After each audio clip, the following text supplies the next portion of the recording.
Santiago Abascal, bienvenido, como de costumbre. Muchas gracias, muy buenos días. Como de costumbre los martes, porque decía Paco Rosell, y es verdad que la última vez fue un martes y estaba él también y preguntó, ¿qué preguntaste, Bueno, Paco? le pregunté por tercera vez que si se presentaba Olona como candidata a la Junta de Andalucía, entonces él corrió un tupido velo al respecto y no respondió. Que ellos siempre presentan los candidatos justo cuando se convocan las elecciones o estamos en campaña. Pues menos mal que se empadronó antes. Bueno, porque ya esa posibilidad, esa hipótesis ese dato existía. Lo habíais ocultado a los votantes, que ya estaba empadronada. Si no, lo hubiéramos hecho el Canelo preguntando. No, bueno, al contrario, podría seguir preguntando, pero era una opción. Sí. Seguían existiendo otras opciones. Bueno, vamos a ver. Anteayer, dice Iván Espinosa Monteros, es un complot para que Vox gane las elecciones en Andalucía. Esto de Macarena solo se explica porque hay un complot que nos va a obligar a ganar las elecciones. La verdad es que si no lo es, lo parece, porque ¿qué es lo que más os favorece en las encuestas? Y sobre todo, teniendo en cuenta que queda pues 3 semanas más o menos, ¿no? Hasta el momento de votar, que al final es el decisivo, y la última semana siempre se mueve, pero 1 o 2 puntos, tampoco mucho, es decir, la campaña ya está casi hecha y lo que queda ahora pues es la recta final. Pero ¿qué ayuda más? Este factor del boicot a la candidata, a Macarena, o que insistan en el error de Castilla y León, de que quieren un gobierno en solitario o repetir elecciones, que yo no me lo podía creer. Lo leí en El Confidencial, que fue el que publicó la entrevista con Casado en su día, de que estaban dispuestos a repetir elecciones con tal de no gobernar con Vox, que ahí es donde empezó además la caída del PP y la subida de Vox. Bueno, yo creo que lo que más ayuda es la autenticidad y la claridad del mensaje de Vox y la claridad de Vox sobre lo que tiene intención de hacer, sobre los pactos a los que está dispuesto a llegar y con quién. Y a partir de ahí, contra nosotros lo han intentado todo. Existe un nerviosismo que a veces es divertido, otras veces no, porque lleva a la violencia, y ha habido muchas campañas electorales en las que hemos padecido la violencia como modo como modo último de estigmatización. Es decir, te demonizan, luego actúan violentamente contra ti, además lo justifican, dicen que has cometido una provocación. Ahora han intentado acallar nuestra voz impidiendo la candidatura de Macarena Olona, unos por acción y otros por omisión, porque unos han actuado contra Vox y contra Macarena, otros se han callado, se han puesto de perfil en el Partido Popular, e incluso ha habido dirigentes del Partido Popular que han atacado la candidatura de Macarena y le han acusado de empadronamiento ilegal, a pesar de lo que había dicho del PP? Sí. Pues acabo de leer unas declaraciones de Rafa Hernando, un senador del Partido Popular. Uno de los grandes talentos del Partido Popular, sin duda. Y por otro lado estaba el silencio de Juanma Moreno, que se ponía de perfil. Bueno, esto lo tendrá que decidir el tribunal, casi deseando en silencio que no fuera Macarena la candidata, ¿no? Y por otro lado, este debate erróneo del PP, o esta afirmación de que están dispuestos a convocar otra vez elecciones, si la gente no vota bien, si no les dan la mayoría absoluta, si no pueden gobernar en solitario. Y esto ya lo hicieron en Castilla y León y fracasó. Y a nosotros nos ayudó muchísimo que el primer día de las elecciones dijimos con mucha claridad no solo para qué pedíamos el voto, sino que no queríamos el voto de aquellos que pretendían que se lo entregásemos gratis al PP. Y lo dijimos en todos los mítines. Entonces, el que nos votaba sabía lo que votaba. Y cuando terminaba el proceso electoral, la negociación era muy sencilla. Y en Andalucía nosotros no vamos a dar ninguna sorpresa, vamos a hacer exactamente lo mismo.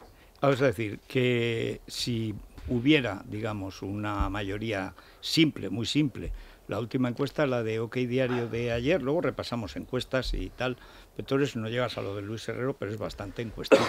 Como todo político con experiencia, le gusta mirar por dónde va. Bueno, y a Vox le va tan bien en los últimos años que, en fin, es lógico que gusten las encuestas. Si fuera de Ciudadanos, seguramente no.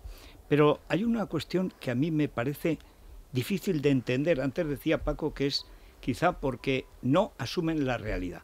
La realidad es que el grupo de 11 millones de votos que ha tenido siempre la derecha en España, el centro derecha si se quiere en términos amplios, porque es la derecha en general o las derechas con distintos partidos, se ha mantenido inasequible al socialismo. Es decir, no se ha ido nunca al PSOE. Se han ido los partidos, se han cambiado, han desaparecido, han cambiado los líderes, han perecido, se han volatilizado, hay siglas que aparecen y desaparecen. Pero la base social de la derecha, que antes ha votado al PP, cuando era casi la única opción, prácticamente con Aznar se queda la única opción cuando absorbe ya al CDS, que es uno de los muchos partidos que han aparecido y desaparecido.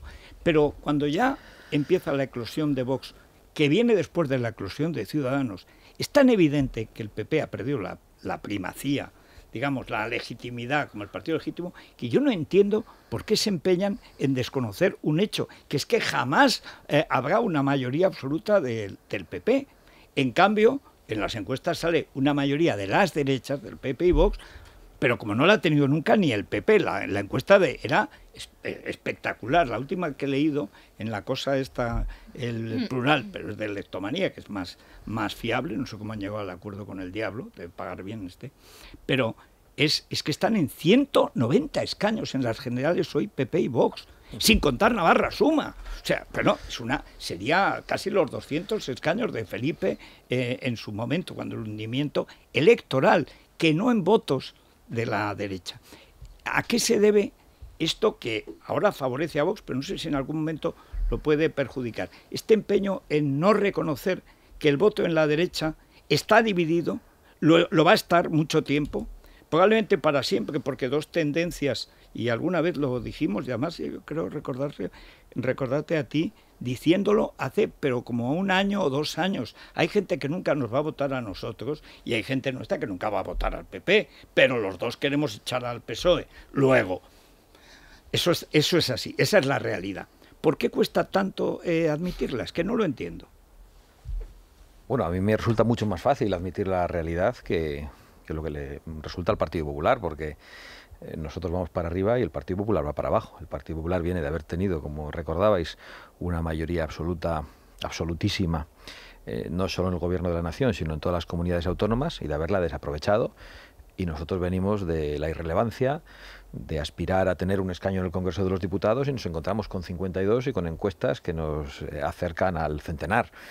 Y afrontamos unas elecciones en Andalucía en el que se nos dan datos que suponen obtener el mismo número de diputados, por ejemplo, en Andalucía ahora, que los que obtuvo Juanma Moreno en las anteriores elecciones que le han permitido gobernar. Así que yo entiendo que el que va para abajo le cueste admitir la realidad, pero les recomiendo que la admitan cuanto antes, porque es un gesto feo reñir a los votantes y decirles que tienen que votar bien. Es un gesto feo patrimonializar los votos. Decir que esos son votos del PP, como dice el señor Feijóo de vez en cuando, es que estos son votos del PP y entonces tienen que volver. Bueno, pues volverán o volverían si usted defendiera algunas cosas que han dejado de defender, si ustedes tuviesen clara la idea de la nación, por ejemplo.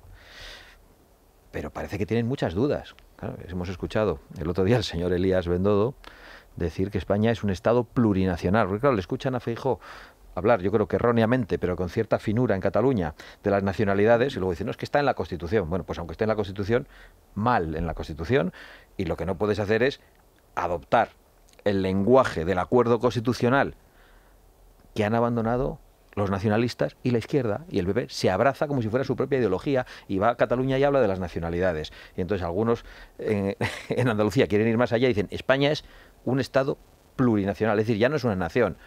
Luego el señor Feijóo le riñe un poco diciendo que España es la nación más antigua del mundo, pero había dicho recientemente que Galicia era una nación sin Estado. Entonces no sé si es la nación gallega es anterior a la española o es una nación de secesión que ha nacido después de la nación más antigua del mundo. Tengo el dato. Estaría bien que lo aclarasen. El otro día una socialista gallega dijo que en el siglo IX antes de Cristo el gallego empezó a ser reprimido, lo cual demuestra que el gallego es anterior al latín que conocimos. Había leído mal una página de propaganda de no sé qué, de la Universidad de Santiago, me parece, que también dice que desde el siglo IX ya es mucho, o sea, de verdad, no existía ni el castellano, ni el gallego y tal, eran todavía romances muy. Y la tía lo puso el siglo IX antes de Cristo, y en su himno hablan de Breogán, que no ha existido nunca.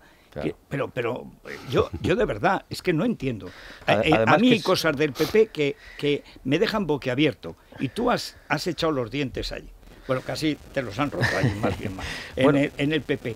¿Qué ha cambiado de lo que era un sentido de reconocer la realidad en toda la época de Aznar, por ejemplo, incluso del Aznar de la oposición, que para mí es el más valioso cuando se reconstruye realmente o se crea el PP, ¿qué ha cambiado en la clase política, el modo de ver la política, para que haya cambiado también esta visión de no solo de la nación, sino de la realidad nacional? Bueno, has dicho de la realidad nacional, y enlazando con lo que estaba diciendo, es que han llegado a aceptar en el Estatuto de Autonomía de Andalucía, el Estatuto reciente, que Andalucía es una realidad nacional.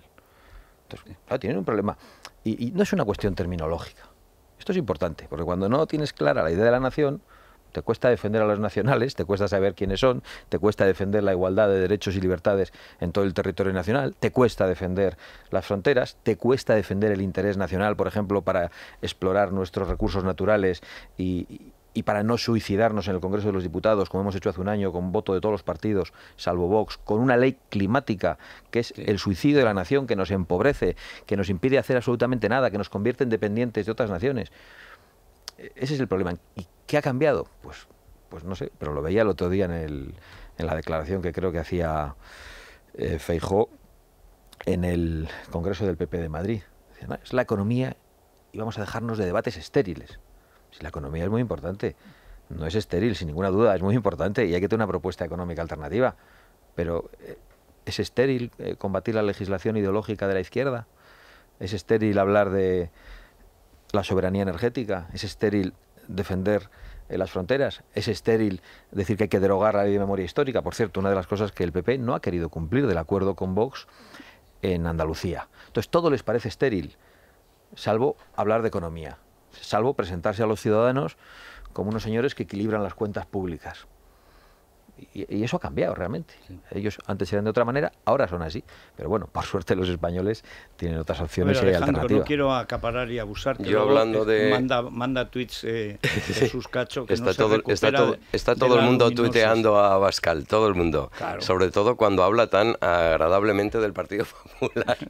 Buenos días, señor Abascal. Una pregunta al hilo del tema del Partido Popular. Usted cuando fue elegido Feijóo le mandó un mensaje, ¿no?, al nuevo presidente del Partido Popular y quedaron en que seguramente se iban a ver. Yo no sé si al final se han visto, se han concretado ese encuentro, si tienen previsto verse o ya está después de las andaluzas hablamos. O cuál es y cómo es la relación un poco con este nuevo PP que ahora estamos ya desbrozando, que parece que no va por el mejor camino. Bueno, lo has dicho bien. Mandé un mensaje de felicitación como es debido y quedamos en vernos pues lo antes posible, y es cierto que todavía no lo hemos concretado. Yo sigo con la misma posición con la que estaba ante el Partido Popular del señor Casado, que es con la mano tendida para entendernos en lo posible para echar a Pedro Sánchez, sabiendo que tenemos muchas diferencias, que probablemente tenemos muchos reproches mutuos que hacernos, pero creo que por encima de esos reproches y de esas diferencias está la capacidad y la obligación de entendimiento que tenemos para echar a Pedro Sánchez, que es la prioridad. Yo creo que no hay prisa en vernos, pero sería bueno que podamos tener una interlocución. Que con Feijóo las cosas van a cambiar con relación a lo que había con el Casado después de la moción de censura, cabe suponer, ¿no? No lo sé, yo no tengo una bola de cristal. Yo creo que algo habrán aprendido y que sería bueno que tanto el Partido Popular como Vox, que ya lo hace, lancen el mensaje de que la prioridad es echar al Partido Socialista y que con el Partido Socialista hay que mantener una distancia infinita y que no se le puede dar ningún tipo de balón de oxígeno y que no se puede llegar a un acuerdo sobre el Consejo General del Poder Judicial ni sobre nada. A Pedro Sánchez hay que darle la batalla hasta el final, hasta que se vaya. Y después hay que reconstruir el país.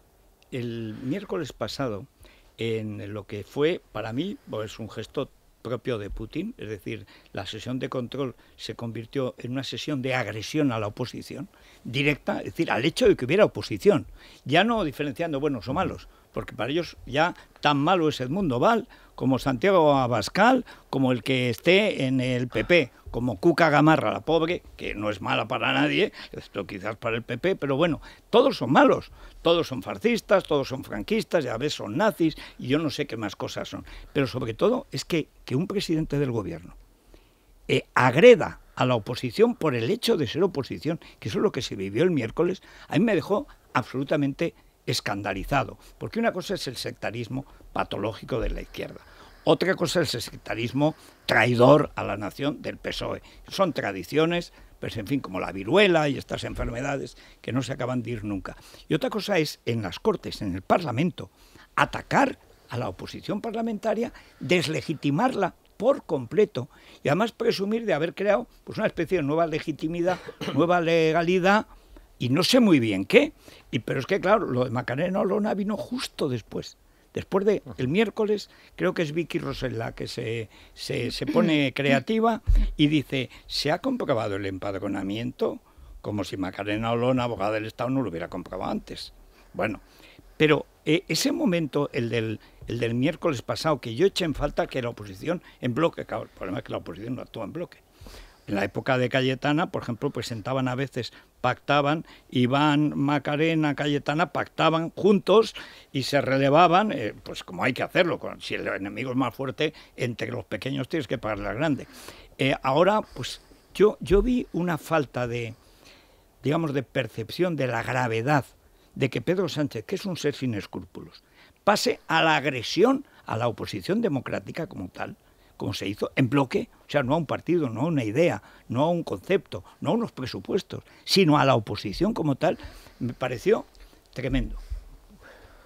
Quizá desde dentro del Congreso no se percibe así, sino, digo que no se percibe así porque lo hemos percibido desde hace ya mucho tiempo. Esa sensación de agresión a la oposición, específicamente contra Vox, que la venimos padeciendo desde medios de comunicación, desde partidos políticos, la venimos padeciendo en la calle, pues es algo que está en nuestro día a día. Pero yo entiendo por qué lo tiene que hacer Pedro Sánchez, y lo hace precisamente para justificar esa nueva, o legitimar sus pactos. ¿No? El que ha pactado con ETA, el que ha pactado con los comunistas, que les ha metido en el gobierno en España por primera vez después de 90 años. Y único país de Europa. Y el que ha pactado con el separatismo golpista, al que incluso ha indultado contra el Tribunal Supremo, bueno, no tiene otra que atacar a la oposición brutalmente. No tiene otra que retorcer la verdad y decir que el blanco es negro y el negro es blanco. Entonces tiene que decir que ETA, que los comunistas y que los separatistas golpistas son demócratas y respetuosos con las libertades y que nosotros somos unos criminales totalitarios y fascistas. No tiene otra salida. Y por eso digo que no puede recibir ningún balón de oxígeno. No puede haber ningún pacto con el Partido Socialista y con Pedro Sánchez. No se puede votar a favor de nada que plantee Pedro Sánchez. Hay que darle guerra sin cuartel hasta expulsarle del poder.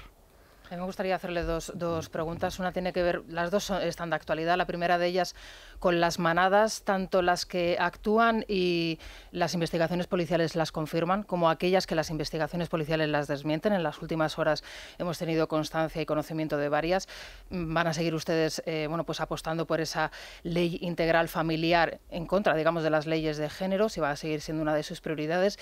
Y luego otra cuestión que tiene que ver con el asesinato de estas dos jóvenes pakistaníes residentes en Terrassa, que hemos conocido también hoy, en esos matrimonios concertados. ¿Tienen ustedes constancia de que esto está sucediendo en España, en Cataluña en concreto? ¿Van a actuar para que esto se evite, no suceda en nuestro país?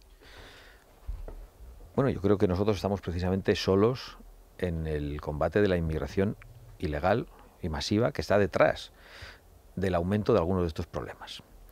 Nosotros no decimos que este tipo de delitos solo los cometan los inmigrantes ilegales, pero es verdad que nos dedicamos a llamar o a importar un tipo de inmigrante ilegal que procede de países que no tienen nuestra misma cultura, sino que tiene una cultura contraria a la nuestra, que no respeta a las mujeres, y ese tipo de delitos han aumentado. Entonces, lo hemos denunciado con claridad hace mucho tiempo y hemos denunciado la doble vara de medir. Estamos acordándonos, por ejemplo, de lo que pasó con la manada de Pamplona. Conocimos durante meses en todas las televisiones las fotos y las caras de los agresores.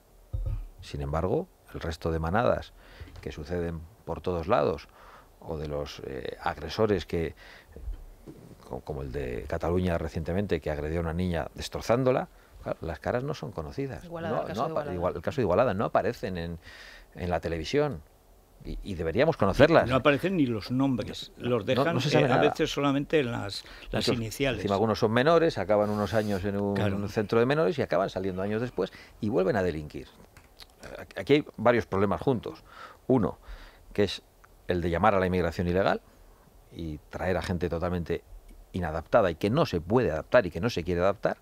Y el otro es el de la legislación penal en España, que hace que determinados delitos que son cometidos por verdaderos monstruos, por personas que no pueden ser reinsertadas en la sociedad, que tienen una pulsión psicopática, criminal, pues vuelvan a producirse, porque en cuanto cumplen una pena salen por la otra puerta y no hay una vigilancia, no hay nada, y vuelven a delinquir. Entonces, estas cosas a nosotros nos preocupan muchísimo, y es verdad que precisamente por ser claros en ellas nos han llamado de todo. Nos llaman racistas, nos llaman xenófobos, y realmente me parece que es uno de los debates más importantes en nuestra sociedad en estos momentos. El caso de las niñas pakistaníes, pues bueno, precisamente parece que proceden precisamente del lugar de Pakistán del que procede la mayor parte de la inmigración pakistaní en Cataluña. Que hay que recordar una cosa, perdona Santi, que el informe que publicó hace 5 años el Senado norteamericano con material del CNI era tremendo. Decía que el sitio más peligroso de toda Europa occidental, en el sentido de una inmigración absolutamente imposible de integrar, porque hacía gala de no integrarse, en toda Europa, no era Molenbeek, en Bélgica, que lleva la fama, era Cataluña. Y era el grupo pakistaní, que es hegemónico, culturalmente, etcétera, en Cataluña. Y ahora pasa esto. Llevaban una asociación del Jordi Petit, y entonces cuando andaba con Pilar Rahola, cuando tenían el Partido Independentista o lo que fuera, que era el partido de Pujol bis, ¿no?, que hacían matrimonios concertados entre Cataluña y Marruecos. Pero claro, es que lo de Pakistán ya es otra civilización. Sí, el caso de estas dos niñas, eran jóvenes de 20 años, era precisamente la puerta de entrada a España a través de ese matrimonio concertado con sus primos, ¿no? Claro. ¿Tienen ustedes constancia de que esto esté sucediendo en Cataluña? ¿Datos de que realmente sea un método para...? Muy pronto, cuando seamos gobierno, tendremos muchos más datos, pero sí nos llegan informaciones sueltas de que esto está ocurriendo en España. Evidentemente no es algo masivo, pero estas cosas empiezan así. Empezaron en Marruecos, ahora el que pasa es que ya no es Marruecos, que Marruecos, siendo distinto, está más cerca, es que Pakistán está más lejos en todos los sentidos. Bueno, última cuestión, Paco, antes hay muchas llamadas de los oyentes, y además, como tiene la ventaja de que se le entiende todo a Abascal, pues eso es de agradecer, y se explica al modo unamuniano, o sea, corto y al pie. Pero venga, la última pregunta antes de los oyentes.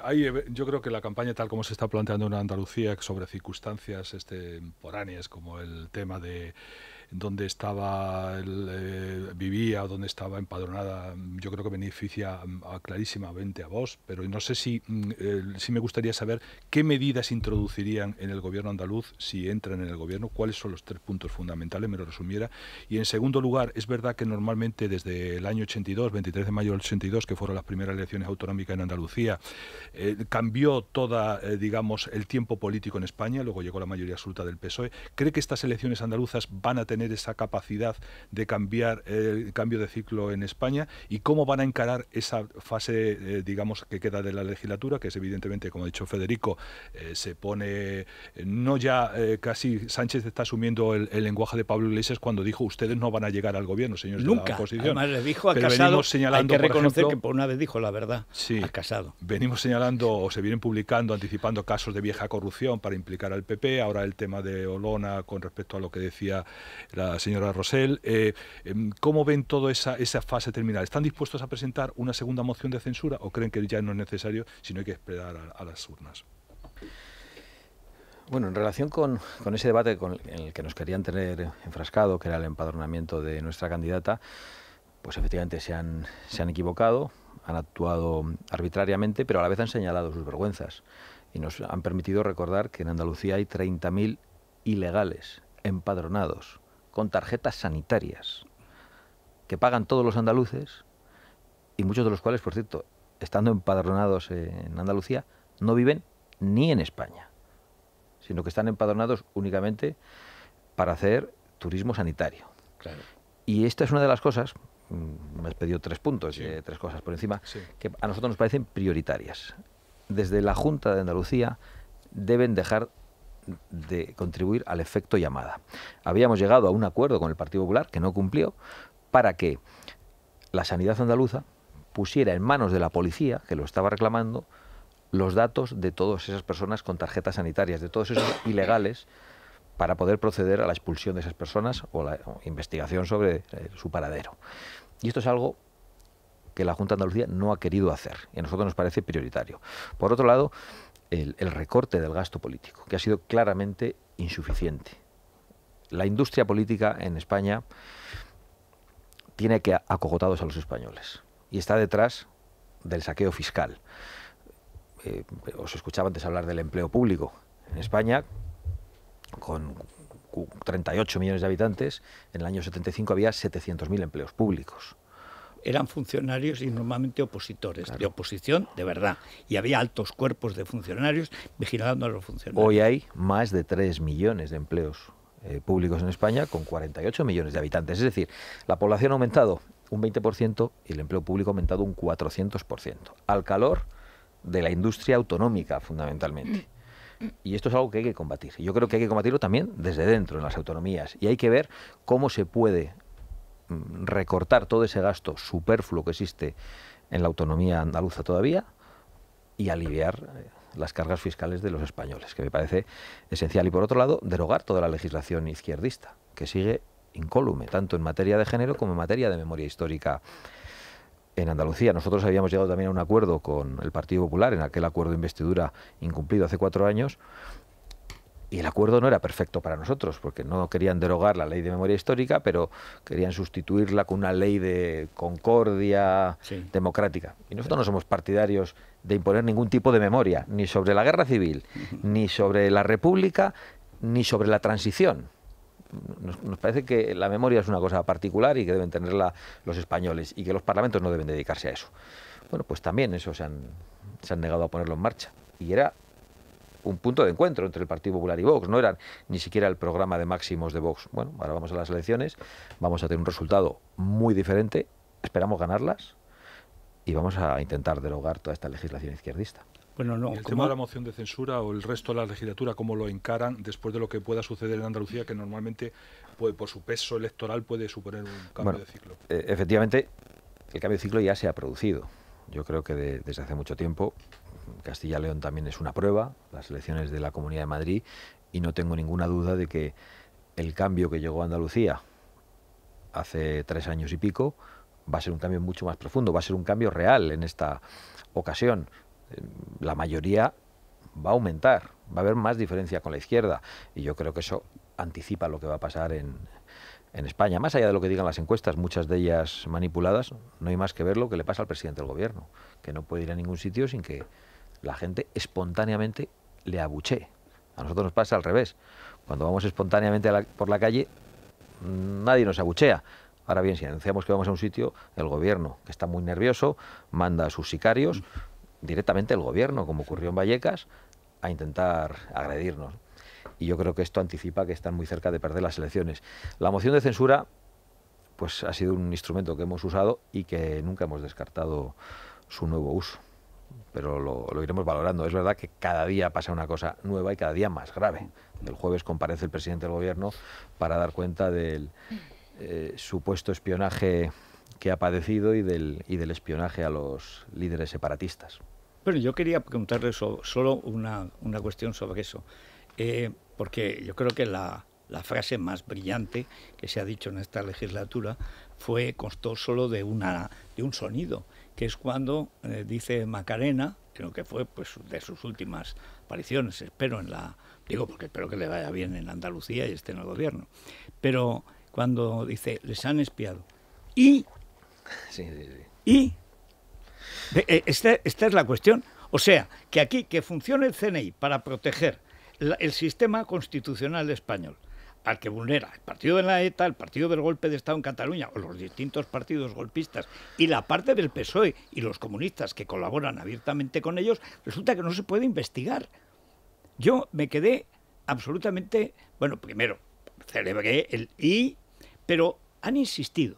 Y eso ya también entra en una patología. Igual que en el PP no les cuesta reconocer que nada volverá a ser con mayorías absolutas y que habrá siempre al menos 2 partidos en el centro derecha, porque vamos a eso, y que ya eso llevamos algunos años así, pero que es evidente la tendencia, digamos, social que hay. En el caso de la izquierda yo no acabo de ver por qué Sánchez, que a lo mejor ni siquiera es candidato en la general, esa es la pregunta que yo quería hacerle, ¿por qué se empeña en mantener un discurso que objetivamente favorece a la derecha? Es decir, si tú asumes, le llamas piolines a la policía, si tú dices que espiar a los golpistas está mal, que Marlaska ha devuelto a un opositor argelino oye, hemos visto que en realidad a un avión, a varios, que están en peligro de ser torturados y fusilados por el régimen argelino, es decir, en contra de todos los convenios internacionales firmados por España. ¿Cómo no entiende, aunque sea un psicópata, pero los psicópatas son egoístas, por qué Sánchez, digamos, se ha radicalizado tanto que a cambio de mantener un acuerdo que es, digamos, para él conveniente, resulta objetivamente suicida para su partido? ¿O él cree que no? Bueno, yo creo que es una huida hacia adelante. Al final Pedro Sánchez solo piensa en Pedro Sánchez y quiere sostenerse en el poder todo el tiempo posible y quiere agotar la legislatura, tal y como ha dicho en público. Yo creo que en eso dice la verdad, es una de las pocas cosas en las que dice la verdad, a costa de lo que sea. Por lo tanto, va a ir llegando a cualquier tipo de pacto, aunque resulte contradictorio, aunque resulte dañino para España, por supuesto, pero incluso aunque resulte dañino para su propio partido. Yo creo que a Sánchez no le importa nada. Quedó acreditada, ha quedado acreditado muchas veces, pero también con el cambio de posición sobre el Sáhara, en contra de su gobierno, que no lo sabía, sin conocimiento de Su Majestad el Rey, en contra de su partido, no en contra de sus electores, a los que no se lo habían dicho durante la campaña electoral. Entonces, Sánchez está dispuesto a cualquier cosa. Preguntabas al principio, ¿será candidato? Pues hará lo que más convenga a Pedro Sánchez. Es que lo mismo se saca una Almunia y él se prepara para volver igual que volvió al PSOE dentro de unos años. Es que como él es joven, y además los psicópatas tienen una salud tremenda. O sea, el loco no muere nunca, puede vivir 120 años. Yo creo que el narcisismo estará detrás de su decisión y creo que una derrota, que es lo que esperamos todos y que va a ocurrir, no va a querer vivirla en primera persona. Esa es mi impresión, ¿no? Pero yo creo que ya hace lo poco que puede hacer para mantenerse en el poder, que es seguir engañando a todo el mundo todo el rato. Bueno, a ver, Silvia, ¿por dónde van los oyentes? ¿Cuáles son las preguntas más generales? Siempre que viene Abascal hay muchas preguntas, pero siempre hay 2 o 3 líneas que cambian mucho según el momento político, etcétera. Bueno, pues de los creadores de la bala de Marlaska y la navajita de Reyes Maroto llega el empadronamiento fraudulento de Olona.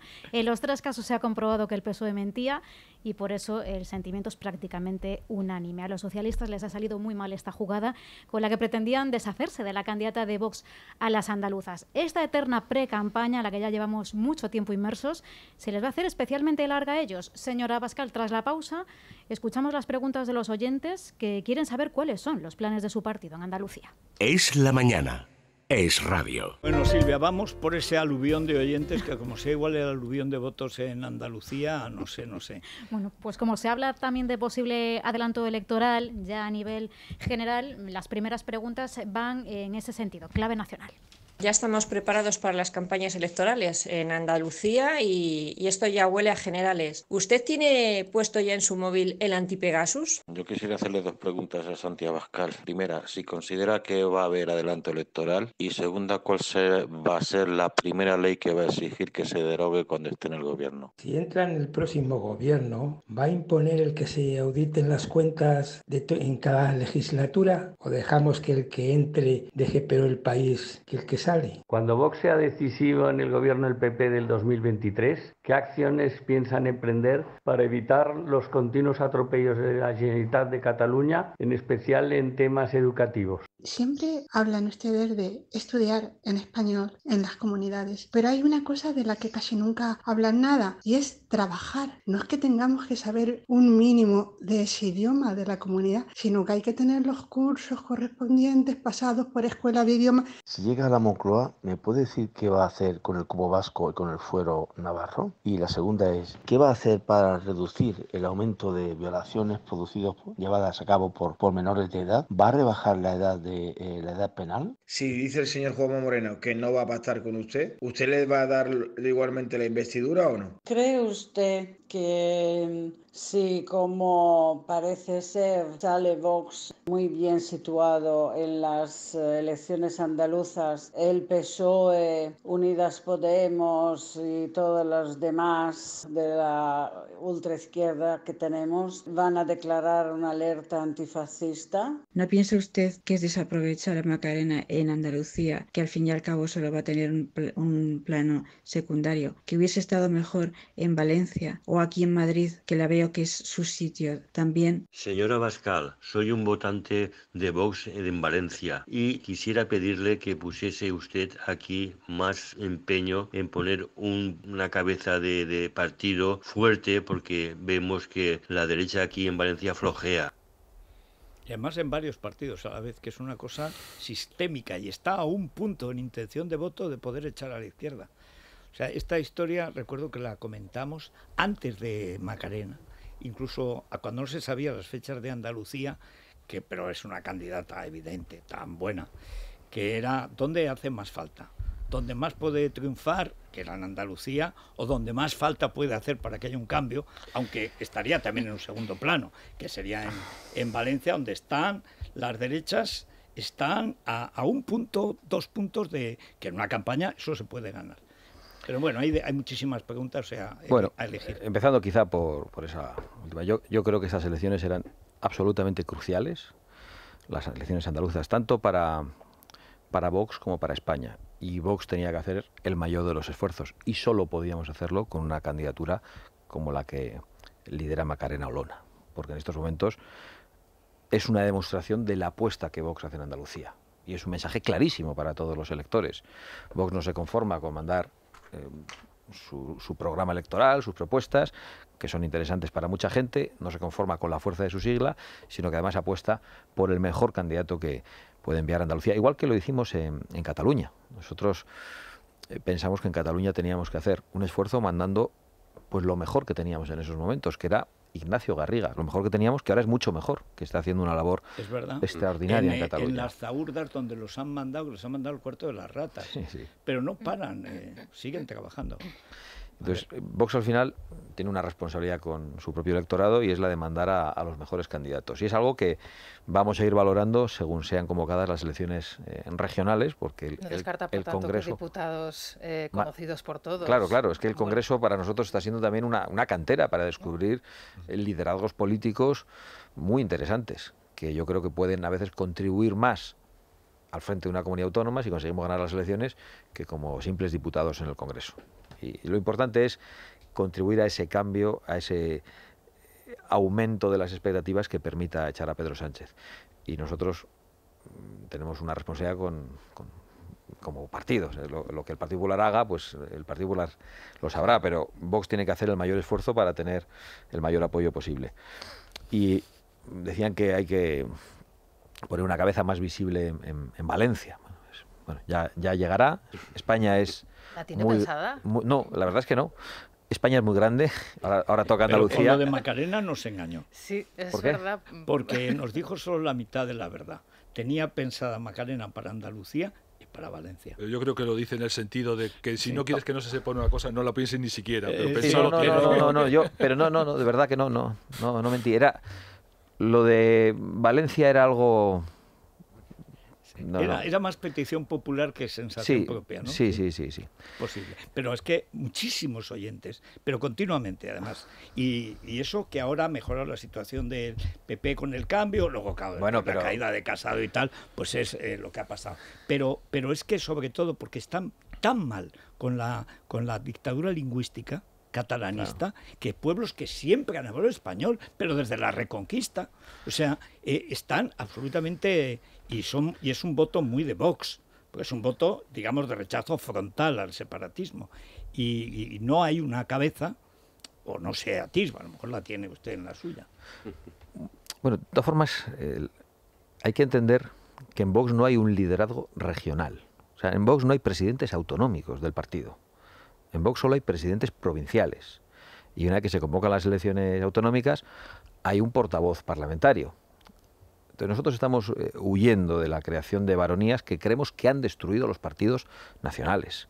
Porque el Estado autonómico lo que ha hecho es convertir también en autonómicos a los partidos y hoy vemos que son pues una especie de puzzle de liderazgos exclusivamente personales. Entonces nosotros hemos tenido muy claro desde el principio que Vox es un partido nacional y no vamos a apostar nunca por que haya una presidencia. ¿Y si gana Macarena? Si gana Macarena, será la presidenta de Andalucía. Pero no habrá un presidente autonómico del partido. No existen nuestros estatutos. Además, no tengo ninguna duda de que si gana Macarena hará un discurso nacional en Andalucía. Y decía, bueno, algunos querían en Valencia. Bueno, es que es Macarena, es que algunos la querrían hasta en el País Vasco y nos la pedirían en cualquier sitio, pero bueno, solo se le puede enviar a un sitio. Pero no tengo ninguna duda de que hay gente muy capacitada y lo podréis ver también en estas próximas semanas o meses cuando se hagan relevos en el grupo parlamentario de Vox, y vais a poder ver a personas muy valiosas que no han estado tan visibles durante todo este tiempo y que van a formar parte de la cantera que va a usar Vox para las siguientes elecciones autonómicas que se vayan convocando. Hay un montón de preguntas. Sigo con... Elige 2, 3, las que quieras. Bueno, planteaban que si hay un adelanto electoral. Yo no sé si lo habrá, si estábamos preparados, si tenía el anti-Pegasus. Yo lo que procuro es hablar siempre como si me estuvieran escuchando. Es que además es lo más probable y casi mejor. Y no sé si lo consigo, pero bueno. El truco yo se lo doy, pero lo repito, porque como es otra generación, es siempre decir cosas, aunque sean falsas, íntimas del gobierno, del que está escuchando. Sí. Es decir, bueno, ¿sabes la última de Dolores Delgado? Ahora con Villarejo, Garzón y tal. Lo primero que se le ocurra. Sí. Eso se graba y corre. Y automáticamente se convierte en un cuando lo publica es un lío para ellos. Bueno, claro. Bueno, preguntaban cuál va a ser la primera cosa que vamos a exigir que se derogue. Bueno, es que nosotros si vamos a las elecciones vamos para ganarlas. Y como dicen otros partidos, para intentar gobernar en solitario. Sí. Y para poder derogar todo lo que ha hecho la izquierda. Nosotros lo que querríamos, si tuviésemos la mayoría suficiente, es derogar en 15 minutos todo lo que ha hecho la izquierda con Pedro Sánchez y con Zapatero. Es decir, dedicarnos a una batería legislativa de derogaciones y de nuevas leyes. En algunos casos no hacen falta ni nuevas leyes porque ha habido una proliferación legislativa. Pero nuestro objetivo es derogar todo lo que ha hecho la izquierda de Zapatero y de Pedro Sánchez. Especialmente en materia ideológica, que ha sido casi todo. Desde la ley climática, apoyada por todos los partidos, hasta las leyes de género tal y como están planteadas, hasta las leyes de memoria histórica y, por supuesto, todo lo que tiene que ver con la economía. Pero decían, ¿qué es lo primero que van a derogar? Bueno, nosotros queremos derogarlo todo. En cuanto a qué haríamos si la Generalidad siguiera, que va a seguir, tal y como están las cosas, con su desafío contra el orden constitucional, pues tratar de intervenir la Generalidad con una aplicación del artículo 155 permanente. Y si hay alguien que anuncia la comisión de un delito, detenerle preventivamente y ponerle a disposición judicial. No esperar a que cometa el delito. Sobre todo si son delitos tan graves, delitos contra la Constitución, bien sean de rebelión o de sedición, que son los peores delitos que puede cometer un político. Peores incluso que los de la corrupción económica, porque lleva implícita también una corrupción económica, un daño económico terrible, intentar robarnos el patrimonio de todos, pero además destruye la convivencia y destruye la unidad de la nación, que es la base de la Constitución y la base de nuestras libertades. Por lo tanto, si alguien con Vox en el gobierno anuncia la comisión de un delito o actúa ilegalmente, lo que haremos es enviarle a la policía y ponerle a disposición judicial. En cuanto a las violaciones en manadas, ¿qué haríamos? Evidentemente creemos que la edad penal tiene que bajar y además creemos que hay que acabar con el efecto llamada y proceder de una vez por todas a la expulsión de todos los ilegales que cometen delitos. Bueno, los ilegales y de los que entran legalmente y cometen delitos. Es un delito. No, ¿Y a qué edad? Porque claro, estamos hablando de manadas de prácticamente niños de 13, 14 años que actúan ya como... Pues a la que sea necesaria. Eso habrá que hablarlo con los expertos, pero a la que sea necesaria. A la que sea necesaria para que eso no ocurra. Y para que quien comete un delito execrable con 14 años, quien comete un delito de ese tipo, tiene un problema ya. Es muy difícil que con 18, con 20 sea mucho mejor. Bueno, pues como siempre se nos va el tiempo, pero venga, una más. Lo de Juanma Moreno. Lo de Juanma Moreno. Bueno, decía, no, si Juanma Moreno dice que no quiere pactar con ustedes, entonces, bueno, pues si no quiere pactar con nosotros, primero tiene que ganar. Que igual le ganamos nosotros. Como los ciudadanos son soberanos y decidirán quién gana, y la posibilidad de que él gane también está sobre la mesa, si él gana y quiere gobernar en solitario será porque tiene la mayoría absoluta. Pero le permitirían hacer un Ayuso, quiero decir, si él tiene los votos suficientes, pero necesita... Eso se ha acabado. Se ha acabado. Eso se ha acabado. O sea, no va a haber ninguna diferencia con Castilla y León. No. Es que el Partido Popular en Andalucía ha demostrado que no es capaz de cumplir los acuerdos de investidura que pacta con Vox. Por lo tanto, tendrá que cumplir los acuerdos de gobierno. ¿Con Ayuso sí está cumpliendo los pactos que han llegado? Bueno, están existiendo tiranteces, pero yo creo que la cosa va razonablemente bien. Mejor dentro que de que son dos partidos. ¿No? Pues que en el ayuntamiento el señor Almeida no cumple ni con sus propios electores. El señor Almeida tenía como medida estrella la abolición de Madrid Central, no hizo nada, tuvo la suerte o la mala suerte para él de que los tribunales lo tumbaron y lo que ha hecho es aplicar unas medidas todavía más restrictivas que perjudican especialmente a la gente más humilde. Bueno, pues muchas gracias, Santi Abascal. Creo que la semana que viene ya podemos hablar con Macarena, ¿no? De momento... Pero, bueno, como es que yo creo que en Vox le dan tantas vueltas a la estrategia electoral que cuando suceden cosas inesperadas, por ejemplo, el empadronamiento y tal, no están preparados para esos regalos. La campaña comienza el día 2, la campaña electoral comienza el día 2, entonces pues yo creo que a partir de ahí empieza... Y tener tan altas las expectativas, no sé si, no sé si es una buena estrategia, quiero decir, porque ha dicho usted que puede conseguir incluso más escaños de Juanma Moreno, que tuvo 26. ¿Tan altas las expectativas de cara a... ¿No es mucha presión o luego si no se consiguen...? Pero si no aguantamos la presión, nos tenemos que dedicar a otra cosa. Yo, desde luego, pienso tener las expectativas muy altas también cuando convoquen las elecciones generales y voy a salir a ganar las elecciones generales y a tener más escaños que el señor Feijóo y que el candidato al Partido Socialista. Bueno, pues esto está bien. Es que pasan por los montes universales y vienen crecidos. Es una cosa natural. Hoy particularmente, ¿no? Bien, pero vamos. Bueno, muchas gracias, Santi Abascal. Gracias a vosotros. Como siempre, hacemos una pausita y seguimos y continuamos. Es la mañana de Federico, con Federico Jiménez Los Santos.